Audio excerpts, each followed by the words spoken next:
We know we need a systemic response to this challenge.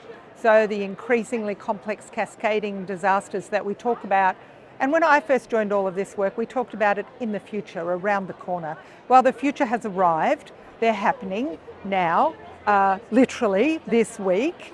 And so broadening the engagement and broadening the ownership of building resilience and reducing risk can only be an excellent development.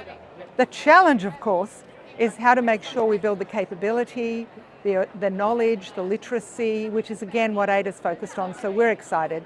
We need to make sure that people are well informed, well skilled, and well able to collaborate together to get those outcomes.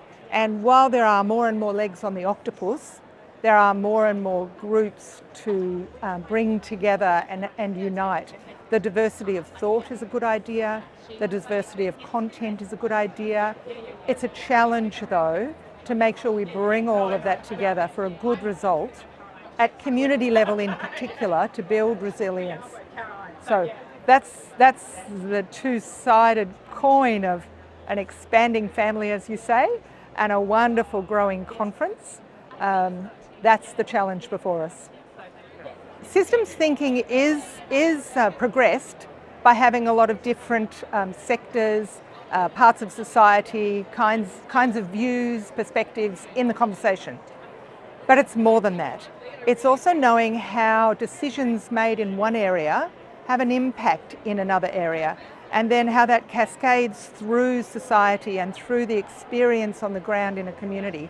So it's not just understanding that there are different components and bringing them to the table, it's understanding the consequences of work done in one area and spending some time, preferably ahead of any crisis, working out what the priorities need to be and how those priorities will support other priorities rather than delay them. So there's a lot of thinking we have to do to really understand how those things all interact. We're at the very beginning of this, really. There are some groups, I was speaking to a Canadian woman this morning, they're doing the same thing, trying to work out how do we do a better job of that. So this is happening all around the world. We're on the cusp of it. And I think we need to really spend time planning how to do a better job of that. And that's one of the reasons why it's the theme this year.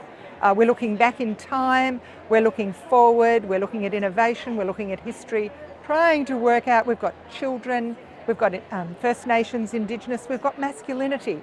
Lots of diverse topics, trying to just start to engage with how do we do that, the implications of all parts of the system.